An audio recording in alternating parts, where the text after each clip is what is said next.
the importance.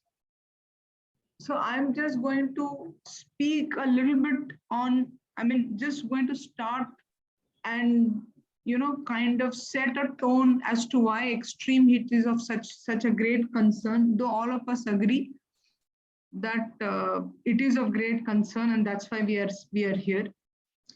So I tried to go through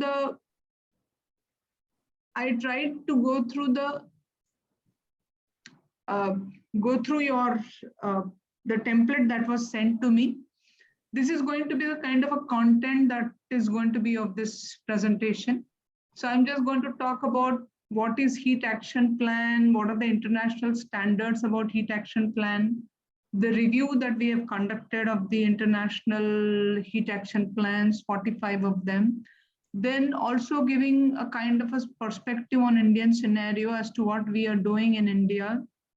Then in the end, talking about the gaps in the current heat action plans and some studies that we have conducted as urban planners, our perspective, and then finally the challenges that we have in future and what is a possible way forward for all of us.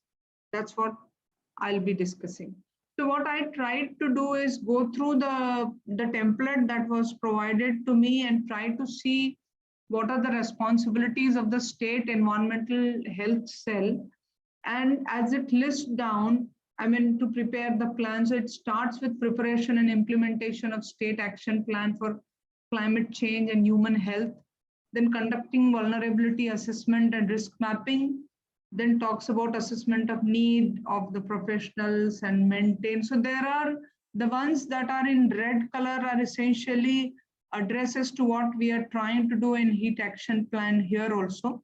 In the sense, any action for that matter, whether you're preparing an action plan for climate change in terms of flood or heat, some of them are common. So the red ones are essentially the ones that go under the heat action plan. And the assessment of need and of healthcare professionals is a part of specific to the health sector that your particular ministry. So I'm just trying to kind of, and we will try to weave around this talk around these aspects that I have just listed. And then when it comes to the district environmental health cell, it has two major components. One is the preparation and implementation of it at the district action plan, and conducting the vulnerability assessment and risk mapping for commonly occurring climate sensitive illnesses in the district. So in both cases, the scale changes. That means in the first case, it is at the state level, and there is a component of spreading the awareness and all that in case of the first at the state level. In the district level, essentially the similar kind of thing, but the scale has changed in the next case. So what I'm trying to do is weave the whole presentation around what is a requirement by the ministry for the state and district level health cells. So as we know, I'm not going to spend too much time here because you all know these things. So extreme heat event is going to be, there is the strongest evidence for heat waves, and they will be very frequent, and the intensity is also going to be quite high. So there is a strong scientific evidence that there will be increasing heat waves and coastal flooding both. So heat wave essentially is defined as a period of excessive hot weather, which may be accompanied with high humidity also. So in case of coastal areas, you will have the temperature will also rise and the humidity will also rise. Since many of you are doctors, you know that the body finds it very difficult to lose heat when there is high humidity also. So typically when we look at the heat waves, there are two major types of heat waves. Though there is no such accepted definition of heat wave, but we all, typically if you see all the heat wave definitions, they all finally boil down to this, that there is a constant, for a longer duration of period when there is a high temperature which exceeds the the normal temperatures that one should have, then automatically one would call it as a heat wave day. So there are two types of heat waves. One is a dry, when the humidity is, so typically in places like Nagpur or so these places experience the dry heat wave where the humidity is very low as maybe 19 or 11, 13 like that. And there will be these moist where the humidity is very high, the humid heat waves where the humidity is very high, and that also leads to a high level of heat stress for almost everyone, which also leads to nocturnal heat wave conditions in the humid heat wave areas. Typically, the coastal areas experience this. So places like even Bhubaneswar has that. Bombay would have similar kind of heat wave. And if we see historically, or rather in the recent past, we have had multiple heat waves. I've not listed the heat waves in 2022, but 2021, there was a huge heat wave in Canada. Then in 2020, there was a heat wave in Russia. So the whole of world is experiencing heat waves, and which is leading to heavy mortality and morbidity. So if you see that this is the corner picture graph shows that how many people have died, and it also tries to give you the year in which people have died due to heat wave. And if we see I will be focusing mainly on urban areas, but when we talk about the methodology of preparing a heat action plan remains same. So one should not get confused by urban or rural. We talk so much about urban because most of the population lives in urban areas. And since it's densely populated, there is a large population living. So automatically it becomes extremely vulnerable, and the kind of lifestyle people have in urban areas makes it more and more vulnerable, makes them more and more vulnerable to heat waves. And that's why, so it's not, I'm not saying that the problem is urban centric, but I'm focusing on cities because though, as I said, that if we want to kind of, develop a heat action plan, whether it is for a city or a district, tentatively the whole process will be same. So focusing on urban areas because a large population lives there. And if you see that by 2050, we'll have the cities that will be at risk of heat extreme, the number has increased and the population has also increased. So this is a major concern. What are the various impacts of heat waves? So one impact that you all know is the heat stress, and that leading to higher hospital admissions. But there are multiple other impacts as well.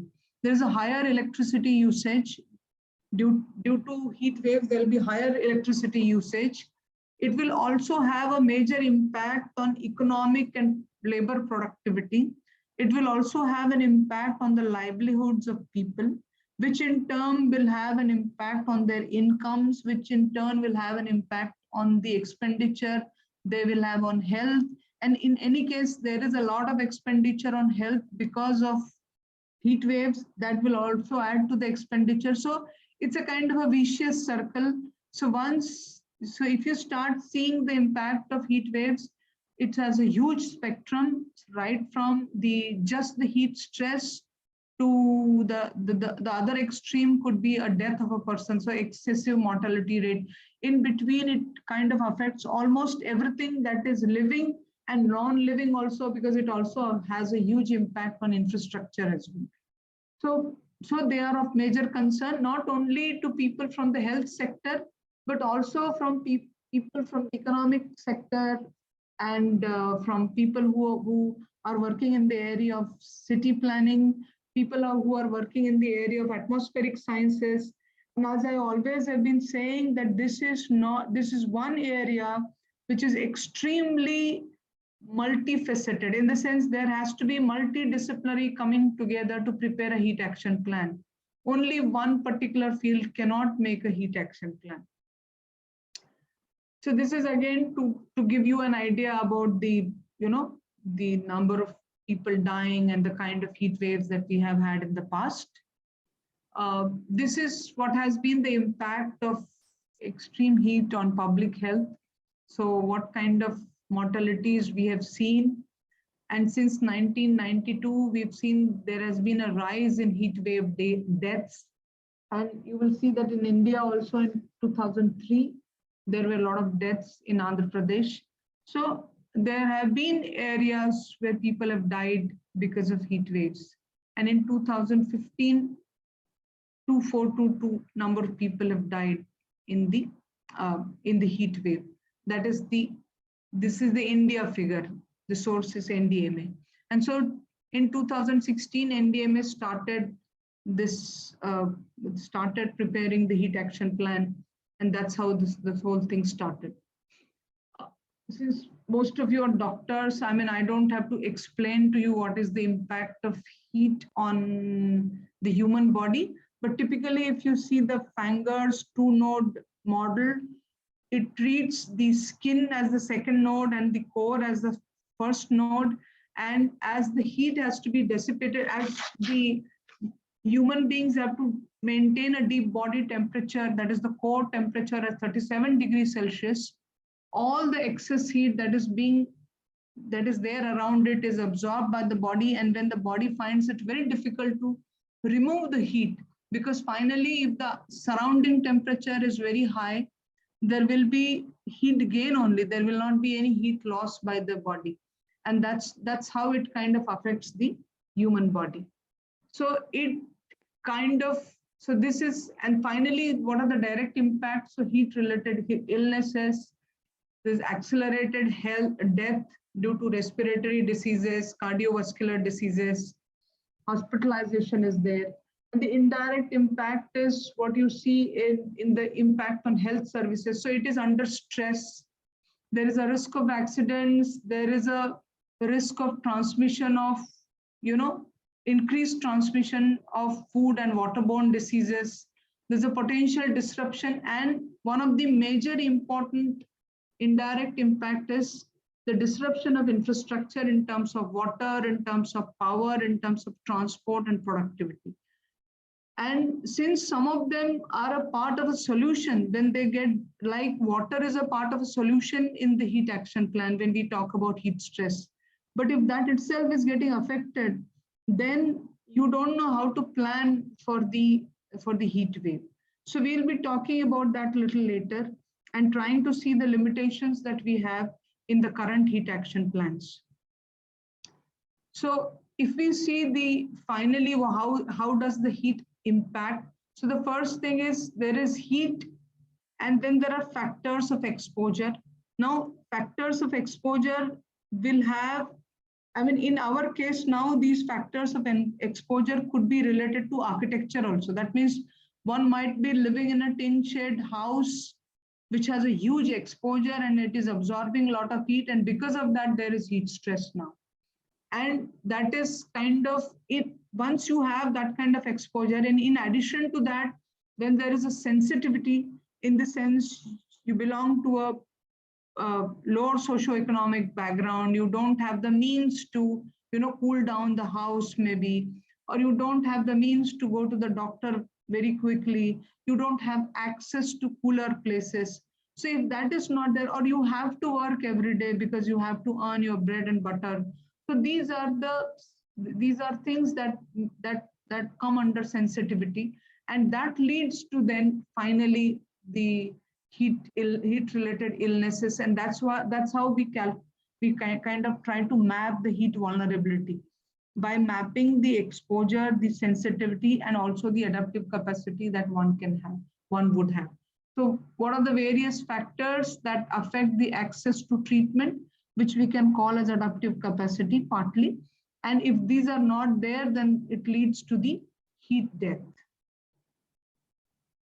So there have been some of the population groups that are already listed by people as the vulnerable population groups. They are elderly, they are infants, children, the people with chronic diseases, there are people taking certain medications maybe, there are people who belong to a certain socioeconomic status, they become more vulnerable because they don't have access to a lot of things. Then there are people who are into a certain occupation. So vendors, for example, who are outdoor work, who are involved in outdoor work, or construction workers, or typically the guards or the traffic police. So there are a lot of occupations which require ones to work outdoors. And it also has a heavy physical activity like the construction workers. So they become more vulnerable because of the occupation that they belong to. Now, there are implications in the to the livelihood also, because I mean, we are doing a small study of impact on vendors, impact of heat on vendors, and we are realizing that there is a huge impact when it comes to to their income or to their employment itself. So yes, certainly the heat wave has a major impact on the livelihood. And if it is going to impact the livelihood, it would impact the economics. If it impacts the economics, then you don't have the money to spend in case you are sick. So you don't go to a doctor, and that's how the whole case becomes critical. So that's what I'm trying to put forth is that it is not, so it is not just, so when we talk about mortality, it's not just about health. There are so many other factors which finally cause a death maybe, and we should be concerned about all of them when we are talking about the heat action plan. Does it have an impact on other things? Like it has a huge impact on the availability of water. So the heat itself, extreme heat itself has impacts multiple things. Now, I'll just like to talk a little about urban heat island also, because it kind of accentuates or adds to the problems of heat stress in the city. So typically, if this is the city and this is the countryside, that means the rural area, this is how, and if you take a look at, if you cross the city like that, this is how it would look like. So if you're coming from the countryside or rural areas, initially you will see the suburban residential, then there is commercial, then there you have a hardcore city maybe, then there is some urban residential, then there is a park in the city maybe, then again there is this suburban residential area, and then as you move out of the city, you will see the rural farmland. This is how, if you try to take a transect through the city, this is how it looks like. Now, how does this affect? So this typically has its own climate because of the anthropogenic activities that we have been involved in the cities. Anthropogenic in the sense, because of all the man-made things that we have done. So firstly, we have changed the land, we use land cover from the natural land cover to, we have built roads, we built buildings. So the permeable surfaces have been reduced, and you have more and more impervious or impermeable kind of surfaces in the city. In addition to that, you have buildings which are made out of brick, concrete. They have a very high, they have the ability to absorb the temperature, and they become very high. I mean, they kind of store the heat all the time. So how does it interact with the radiations throughout the day? So if you see the rural areas, the exposure to the solar radiation is very high during the day, as it will get exposed to the solar radiation directly. But as you move towards the city, sometimes in some narrow lanes of the city, the sun doesn't really enter into these areas. So there is a kind of mutual shading. That means this building will shade this part of the building, this building will shade this part of the building. But throughout the day, they are absorbing heat. So throughout the day, all the buildings, all the surfaces, whether it is roads, walls, roofs, and now that we have these glass walls, all of them are absorbing heat all the time. Secondly, there is a lot of vehicular traffic in the cities. which is kind of dumping heat into our cities all the time. So as long as you have these vehicles moving around the cities, they're also dumping the heat into the city. At the same time, you have the other anthropogenic activities, like you have the air conditioners working, you have factories. So many other appliances that keep working all the time, they also dump heat in the city during the day. So what is happening, that it is absorbing in the night when the rural areas are able to kind of dissipate the heat into the sky. The urban areas are unable to do that because there is no scope for this heat to be released into the sky, because there is no opening only here. So the openings are so narrow that the heat gets trapped in the city, in the streets of the city. And that's why the cities remain warmer than their countryside in the night. Mostly, I mean, it is mostly true in the night, and which we call as an urban heat island effect. As the name suggests itself, it's urban heat, it's an island of heat in the city, which is being created. And since it doesn't cool down in the sense, so by 5 o'clock, 6 o'clock, the rural area has finally cooled down because it has huge potential to see the sky and, kind of release the heat, which the cities do not have. So they remain warmer, and as they start the day at a higher temperature than the countryside. So what I'm trying to come to is that the cities remain warmer for a longer duration of a period. And the nocturnal heating is more critical because people are living inside that room and the whole city is warm and you are sleeping inside the house. And if you don't have the means to cool it down, then you are again exposed to a very high heat stress. So that's how this whole city functions. And that's why, as I was saying, that urban heat island essentially adds to the issue of the heat stress. During the heat wave days, urban heat island kind of adds to our problems. It creates more problems.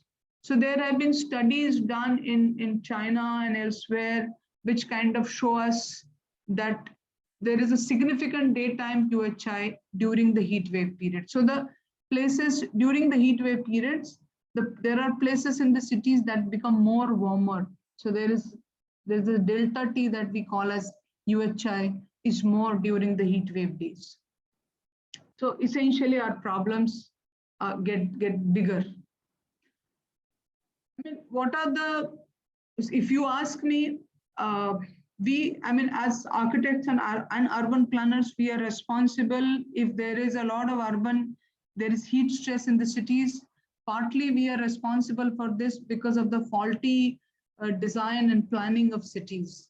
And that's why the cities, though sometimes the countryside is warmer, we are unable to, design the cities with respect to the kind of climate that the city is based in.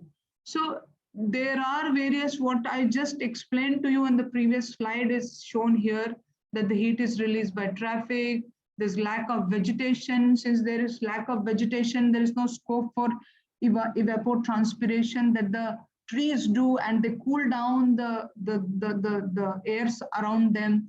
They also provide shading. So if you reduce the vegetation, it's not going to, so you are reducing the potential partner in the city which can cool it part. And as I said, that the heat gets trapped. All that has been discussed in this particular slide, which I just explained.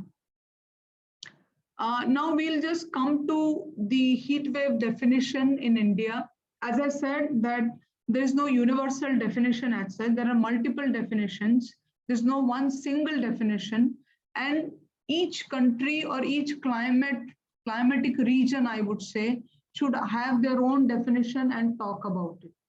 So in India, we have three major geographical regions. One is the coastal region, then you have plains, and then you have hilly regions.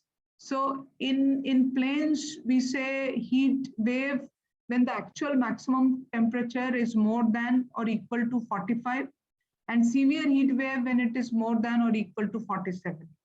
Then there is this definition also, departure from normal. So normal, if you want to calculate the normal temperature, it needs to be calculated using the 30-year data station that the IMD has, typically the meteorological department would have. Using that, you can calculate the normal temperature for the city, because for a given city, the normal temperature will have to be calculated. And the normal temperature will be for the month also. So you will have to calculate the departure from that, whatever normal temperature is calculated, departure from that will show you whether it is a heat wave or not. That's another definition that is there, which is based on the normal. Then this is based on maximum temperature. Then we also have for coastal, it is 37 degrees Celsius or more. And for the hilly regions, it's 30 degrees Celsius or more. Unfortunately, there's no mention of, though partly IMD mentions or even NDMA mentions about the warm nights, but there is no such threshold given as to after what is the temperature beyond which we would consider it as a warm night. And if you look at the patterns that we are seeing in last few days, it is the nocturnal heat stress. That means it's the warm nights that should be of great concern to all of us from health perspective, because everyone is inside the house. So, and the city is very warm. And so you are exposed to heat stress when you are sleeping also. So that is going to be one of the major challenge that we are going to face in future. So we should start acknowledging that from now only, because we are certainly, that's one challenge we are certainly going to face. So we might not have a heat wave day, but that night might be a warm night. So if you see in Nagpur, the temperatures are going down to 29, or even at 7 o'clock in the evening, it's 39. 8 o'clock also it's 39. So it's taking a lot of time to cool down. So for a large duration of period, the city people are under heat stress in higher temperatures. This is a small review that we had done, and I would like to present to you that to what kind of heat related studies we have done. We are involved in South Asia. I always focus on South Asia because all of us share our problems, set of problems the same. So if we come up with some solutions, I think we should exchange them, and it will be a great idea to come together and solve these problems which are related to, hazards, because geographically we kind of have a lot of similarity. So in South Asia, if you see, that Sri Lanka, and though we have a similarity in our geography, all of us use very different indices when it comes to measuring the discomfort in the city. When it comes to measuring the thermal discomfort, and many of us are not even taking the duration or the frequency of the heat wave into consideration. So at times the duration is not being considered. And most of the work that we are doing currently is we are just showing a trend of rising temperature. We're just trying to map the vulnerability, or you're just trying to say that there should be a health and social care should be done. So very few people are working on adaptation and mitigation area, and what is the impact and risk. So the number of the work that is required for us now is to model future scenarios, to find out what mitigation and adaptation measures would work, what is the impact, what kind of risk we are getting into. So that kind of work is still not being done. So if I use the terminology that the medical profession uses, so we are still just in the diagnosis mode, not even a diagnosis mode. We're just still collecting the data, maybe testing few things. Because once there is a diagnosis, we'll be able to know what works in a certain situation and what doesn't work. So we are yet to come to that particular level maybe. This kind of gives a clear picture about what are the policies that the South Asian countries have to mitigate or to address to the issues of heat. So if you see India, it has the National Adaptation Program action. In terms of long term, it has a national greening policy, it has a heat action plan in place. At the national level, then it has few things. At the city level, it has few things. At the neighborhood level, and you will see that it is very active at the building level. So as the scale starts getting bigger, our efforts become, they have less and less impact. And that's what we are observing when it comes to policies related to heat in various South Asian countries. So heat action plan typically as a functions as an important guide to minimize the negative consequences of extreme heat and improving the public health responses to heat waves. And currently the heat wave framework that we have in India or abroad also, it addresses the heat vulnerability and serves as an effective tool for identifying heat-related adaptation mitigation strategies across. That's the only framework available. So we do not have any other framework available in the country, in the world, which does this. And that's why it is very, very important. And we'll see how it needs to be integrated also and taken up further. So what we had done was we had kind of reviewed 45 heat action plans throughout the world. And the idea was to understand what are the various thresholds, how people are measuring heat waves, what is the scale of implementation for HAPs, to what kind of content and context the HAPs have across this various spatial scales. So we kind of tried to do what kind of, how does it tackle the extreme heat risk? What potential do they have to integrate themselves with urban planning policies? What long-term impact issues are they catering to? So we tried to kind of have a look at them with this particular perspective. So if you see historically, in 1995, Philadelphia was the first one to come up with a heat health warning system.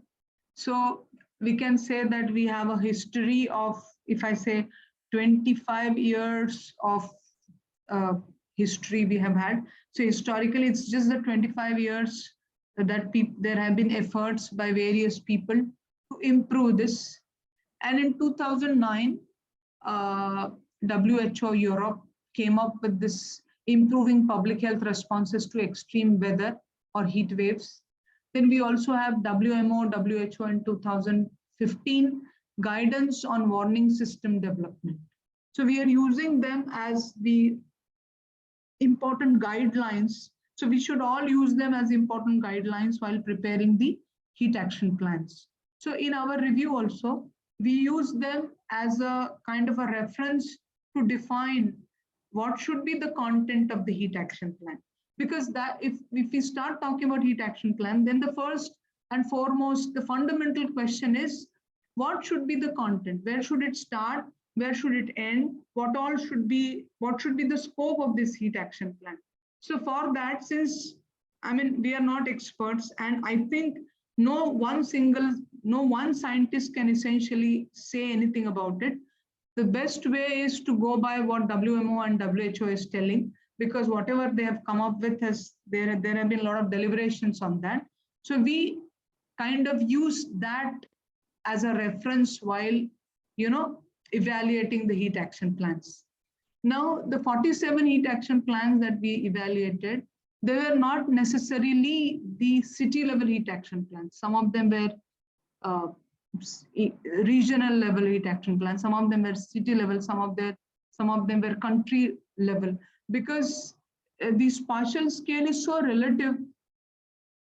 For us, somebody who has to prepare a heat action plan for Delhi is such a complex job. And so some of the countries are as big in terms of the number of people that they are addressing to, are as big as the city of Bombay maybe, or Delhi maybe. So I'm not, when I say that city, country, region, so this scale is also very relative. So at times, some countries might want to prepare it at a country level and implement, but in a large country like ours, such a complex, and we are certainly a very complex entity. So it's important that the states prepare, the cities prepare, and there has to be a lot of cross learning, in the sense cities learning from each other, states learning from each other. That's how we will be able to, come up with better heat action plans. So this is the kind of, the percentage that is there throughout the world. So I would say Africa doesn't have a single heat action plan as of now. So we kind of were trying to see which particular region in the world has maximum heat action plans. And Europe is one of them, which is taking up this issue very, very, very seriously. And they also have the means to do that. Now, if you look at the heat health warning system, the four most important components of this are four epidemiological, aspects. Then there are meteorological aspects. Then there are public health aspects. And then there are these urban planning aspects. So I would say that if one has to prepare a heat action plan, these are the four major cores of any heat action plan that one is trying to prepare. Just a minute.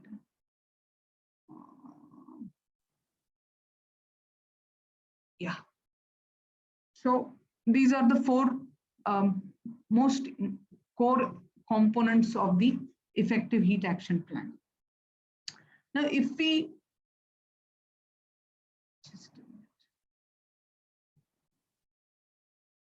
so if you see what WMO prescribes, these are, I hope there is no problem. Yeah.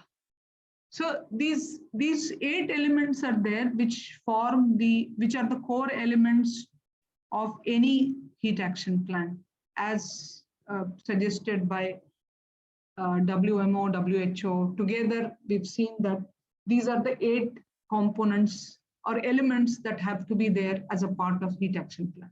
So the first is agreement with the lead body and clear definition of actors' responsibilities.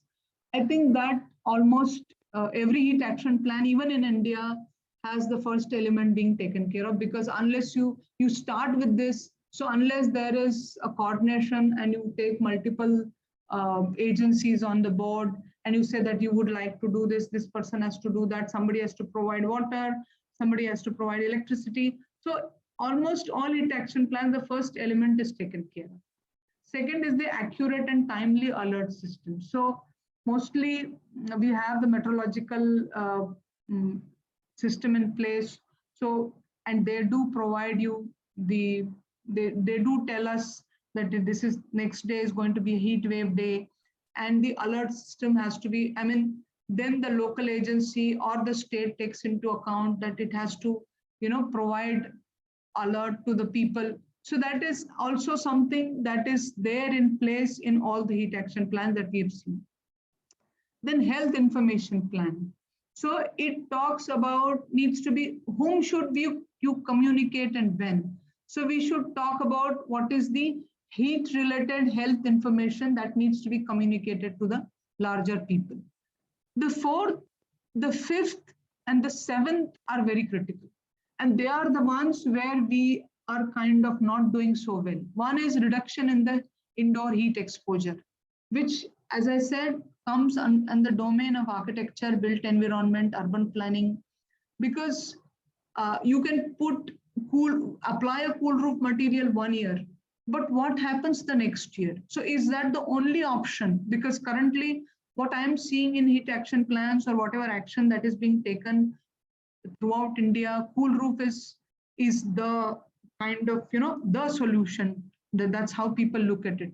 But there are ways of, improving the building design maybe, and so that the indoor temperature reduces. So this is going to be a long-term issue, and people will have to invest not only in terms of money, but also in terms of efforts and time. So reduction in indoor heat exposure is something of major concern to us and is not being taken care of so well.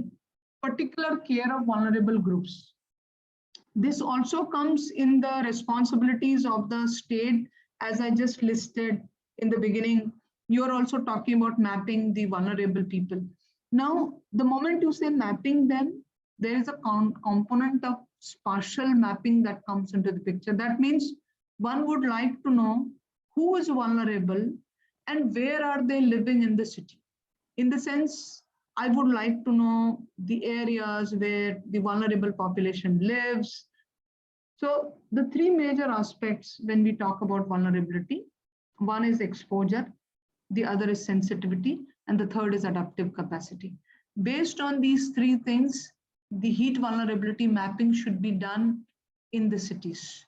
So this would require efforts from people who can, calculate the exposure of the city, people who can find out what is socioeconomic in terms of sensitivity. There will be people from health who would tell us if there are people who already are, they are vulnerable in the sense in terms of health, do they have problems? So this is going to be a huge data intensive and multi-disciplinary kind of multi-sectoral kind of an activity, which again I say is not being done with the same intensity that I would like to be done in the cities or even in the states for that matter. Then preparedness of the health and social care system. I think we are in place for this because we already know what kind of preparedness we require.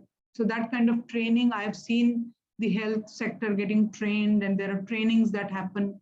Then the seventh is the long-term urban planning, in the sense, designing and planning the cities around the climate, around these climate extremes. I would say there's just no, we are not doing anything on this front. And the last, but the most important thing, where I would say we've not done much, except I think in case of Heat Action Plan Ahmedabad, there was some evaluation done, but real-time surveillance and evaluation. That means I would like to know next year, whatever I did last year, this year, whatever I did, what kind of impact it has had. And so evaluating my actions, this year's actions, so that if not every year, every alternate year or once in 4 years, we can decide the timeline, but there has to be an evaluation of the efforts that we make so that the next heat action plan, so the next heat action plan should not be 2021, you remove 2021 and you just put 2022, or next year you just put 2023. That's not what is expected when you are, redrafting or, kind of reworking on it next year. So this becomes this goes as a major input while designing or, working out a heat action plan for the next year. Then what we tried to do was, based on these 8 core elements, how are the heat action plans that we reviewed, how do they fare? How do they do? How well they do? So you will see that almost everybody does well when it comes to agreement and accurate and heat-related health information plan. But as you start moving up, which requires more effort, more investment in terms of efforts, time, and expertise, all that is at a higher level. There you see not many heat action plans are responding to that. So very few heat action plans are essentially talking about long-term urban planning. So most of them, in most cases, it is missing. In most cases, the vulnerable mapping is missing. In most cases, the evaluation is missing. So these are the areas where we are very weak as of now. So I would say when we concluded the 47 heat action plans that we had, kind of concluded the review of that, there were few observations that we had, rather concluding remarks that we had. The first and foremost is that the definition of heat wave should be it is a multi-characteristic event. So it should take into account the intensity, duration, frequency, all that. And it should be a threshold-based heat wave definition. Secondly, the dynamic heat alert system and heat action plan. Currently, all the responses are very static. So it needs to be more dynamic in nature. That means the certain adaptive effort, if they have worked in some scale, then you can kind of replicate it elsewhere. So that will happen only if the whole thing is dynamic in nature. Integration of heat health action plans with the national planning policies and development plan of the cities. Because if you see the content, and if you see NDMA is also concerned about heat action plan, Ministry of Health and Family Welfare is also concerned about heat action plan. Climate Change Division is also concerned about heat action plan. So there are so many people who have a concern and they are all working towards it. There is a need to integrate all these efforts, put them together layer by layer, and have, when we approach, it is important that there is integration of these policies. Then expanding the coverage of heat health action plan.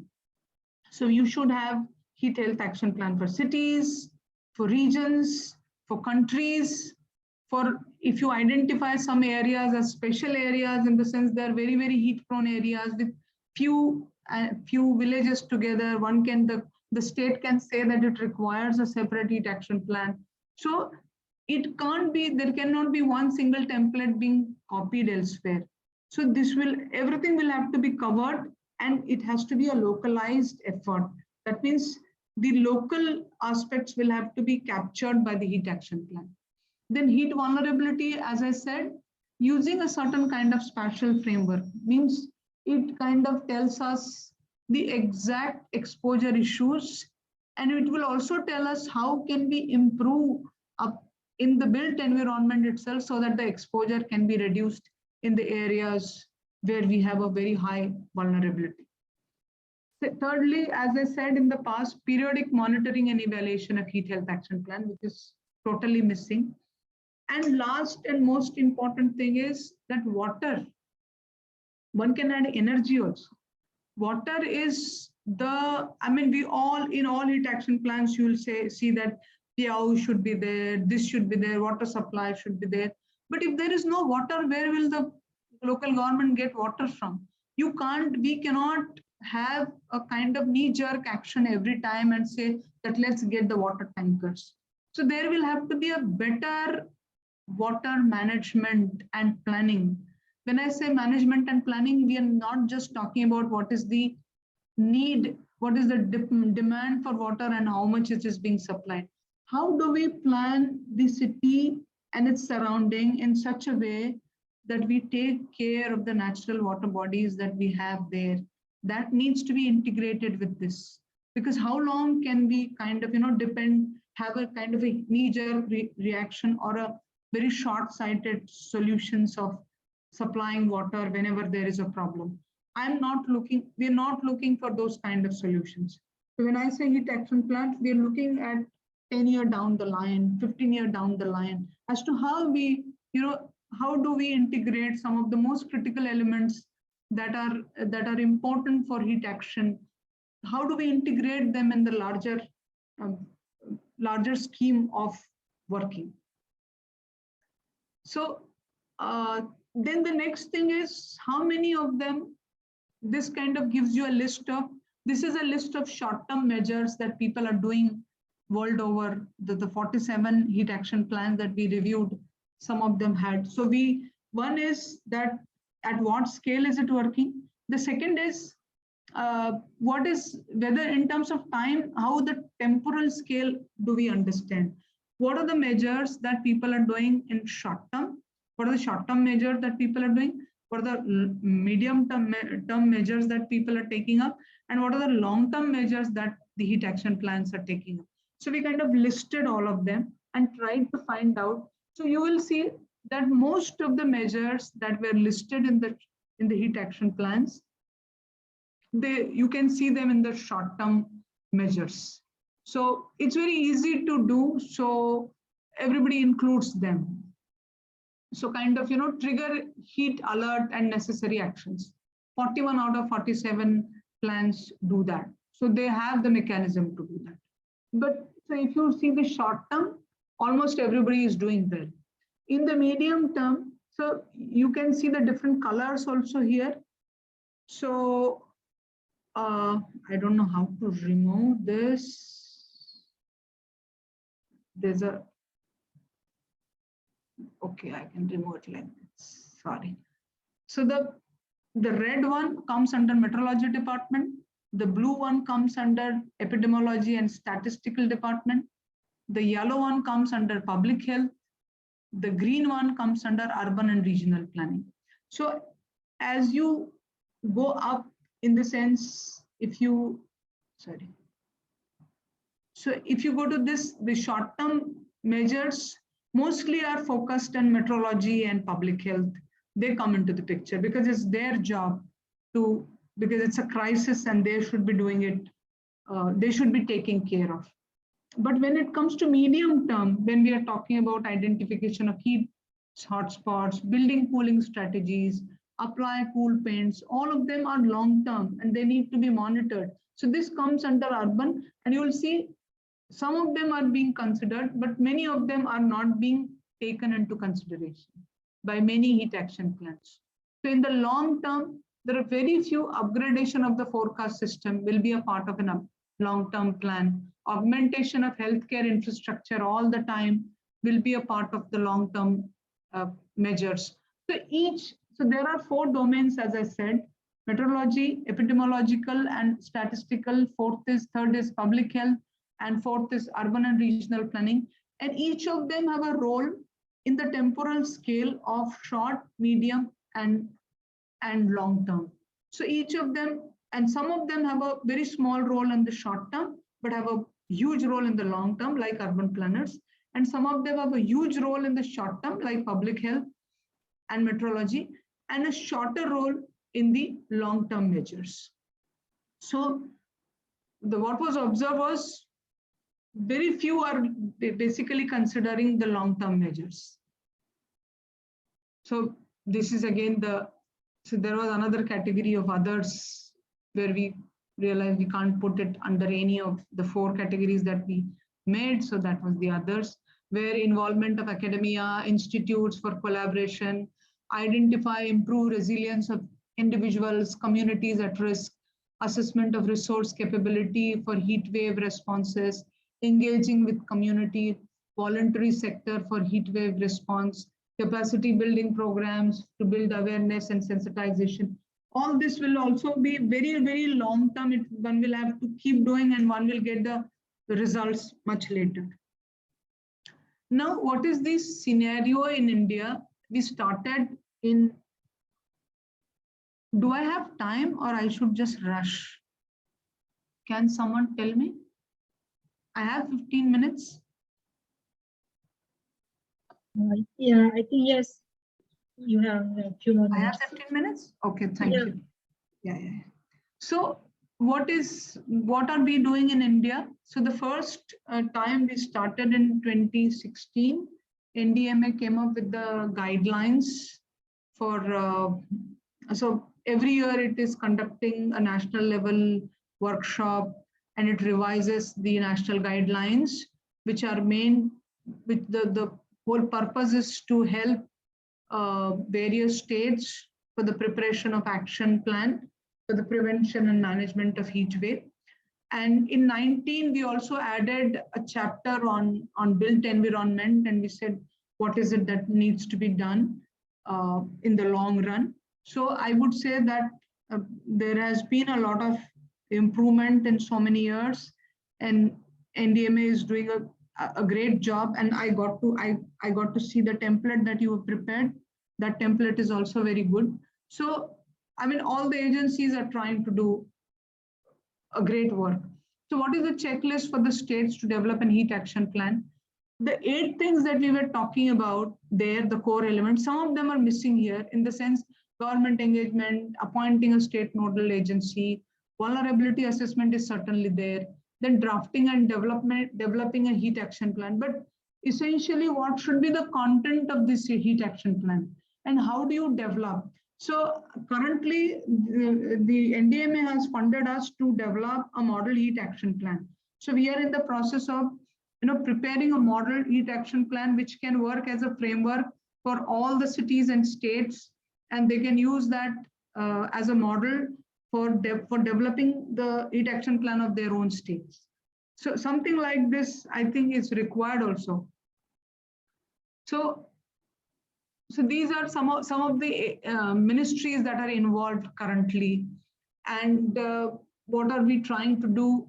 This is about from the guidelines of 2019, and what all does it ask while preparing while working on the heat wave management.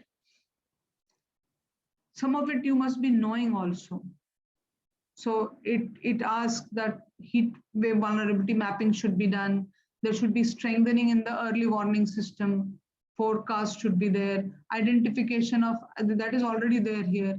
Then so you must have all the stakeholders on the board, and there should be a kind of collaborative effort to provide light. So currently the heat action plans that we have, if you see them, so these are some of the cities. There might be more also, and the states that already have, most of the states now, Bihar is also there in this.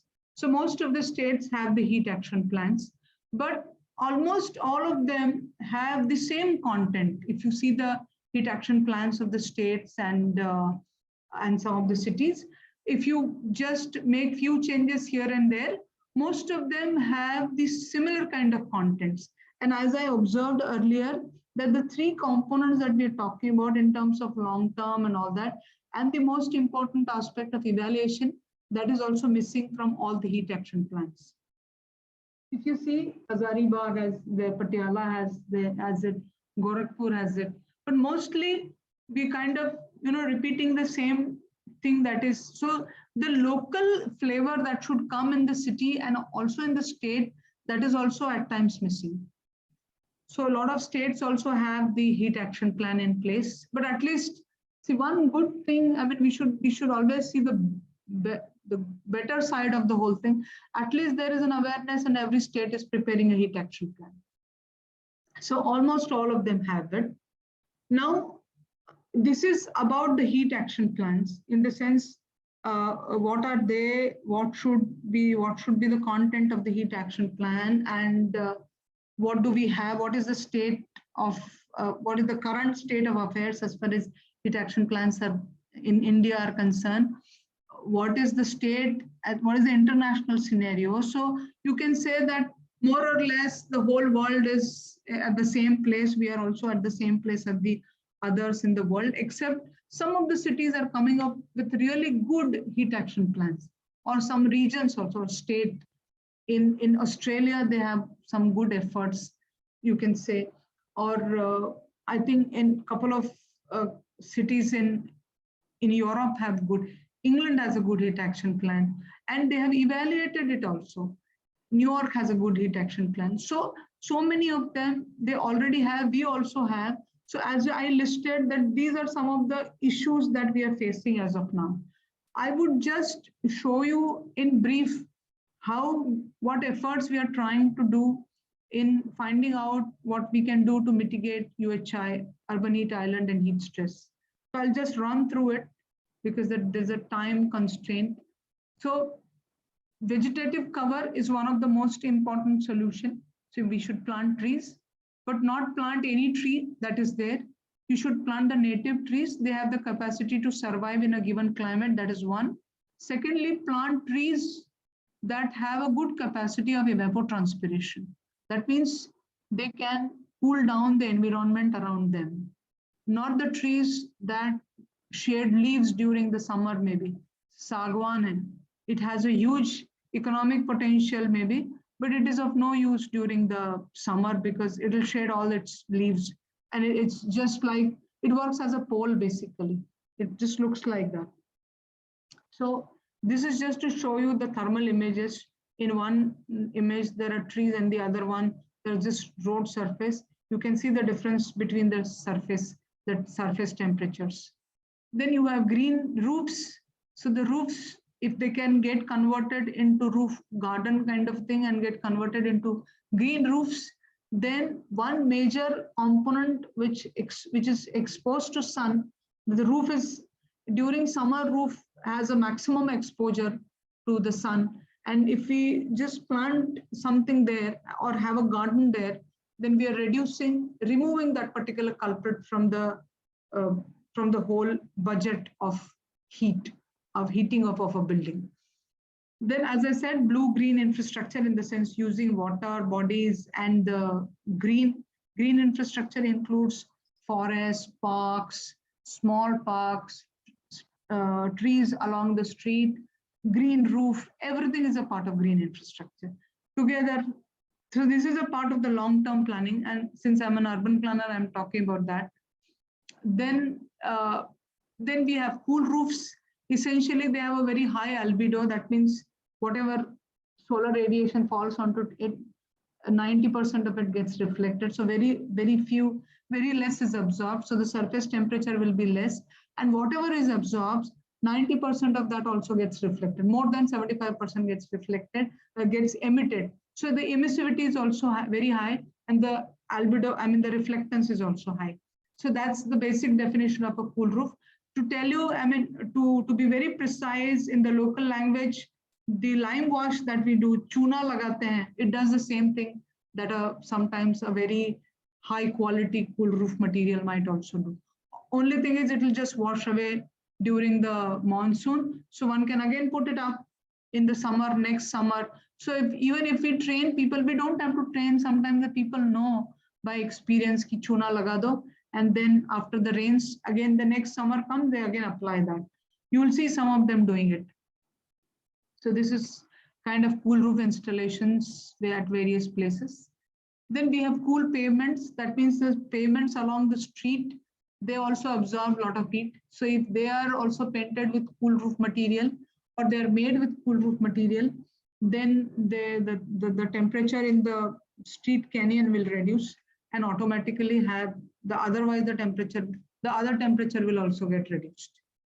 Some of the studies that we did, we do heat vulnerability mapping for cities. So this is where we map the exposure first, then the sensitivity, then the adaptive capacity. This is a composite index which includes exposure, sensitivity, adaptive capacity. This is how we map the heat vulnerability for a particular city. This was a ward-wise. Since the measures will have to be taken ward-wise, we used ward as a basic unit.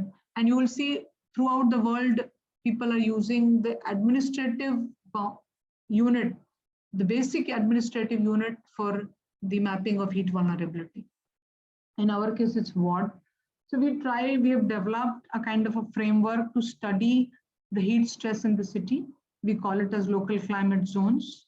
I will not dwell in it much, since it's based on how dense the area of the city is, or how many trees are there. So in the city, you will see that some areas have very building densely placed, some areas have more trees and less buildings. So the study says that since there are varied types of areas in the city, the temperature within the city will also vary. So there is a possibility that the city might have, the meteorology department might not have declared a heat wave, but some part in the city might be experiencing a heat wave temperature, because throughout the city, you will see that the temperatures vary throughout the city. So if I show you this is a heat stress that is mapped at various times in the city. So at 2 o'clock, you'll see the different parts of the city are going through different stages of heat stress, different levels of heat stress rather. At 4 o'clock, some of them are in extreme heat stress, and some of them have these areas have very less heat stress. Same thing is true with 11 o'clock also. So the point that I want to put forth is that city is not a single entity. There are multiple parts in the city, which we call as local climate zones, and their thermal environment is very different from each other, and you should have different mitigation and adaptation measures for them. So when you plan a mitigation or adaptation plan for the city, you should also look into these things that we are trying to propose. So we're trying to propose that you should have the measure should be based on this framework.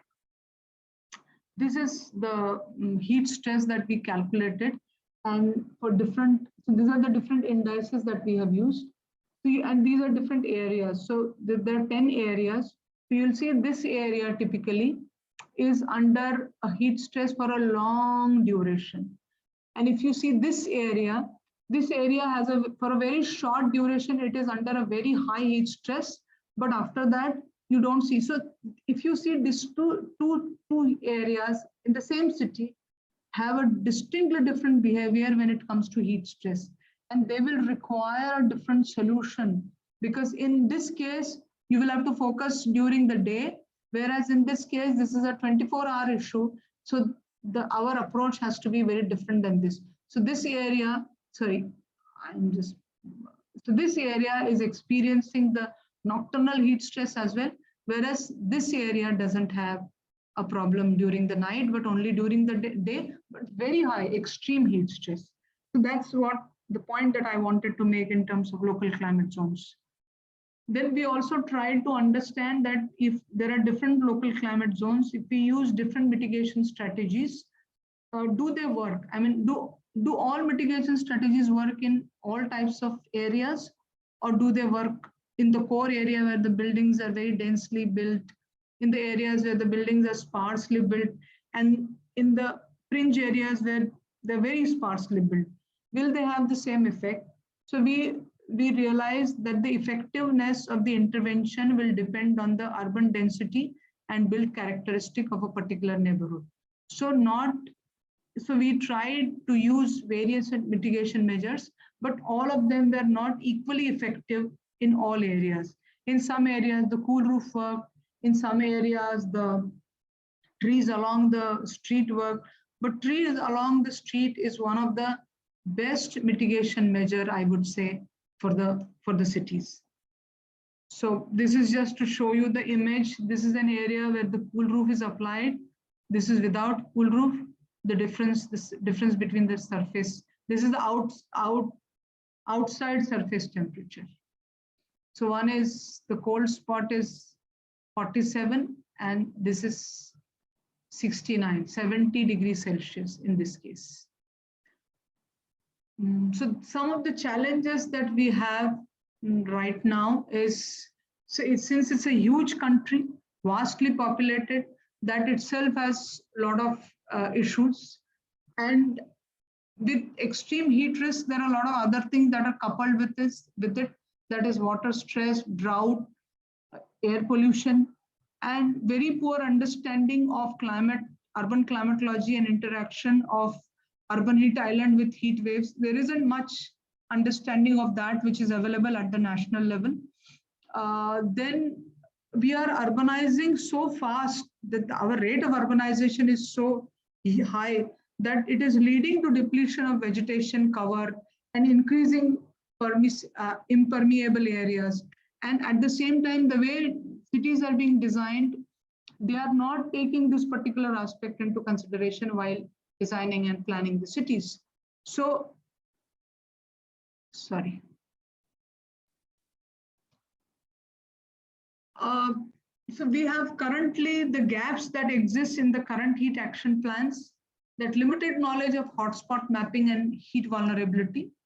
Current heat action plans are very, very crisis oriented. They are looking at the heat wave, this year's heat wave, and now what to do. Tomorrow is the heat wave.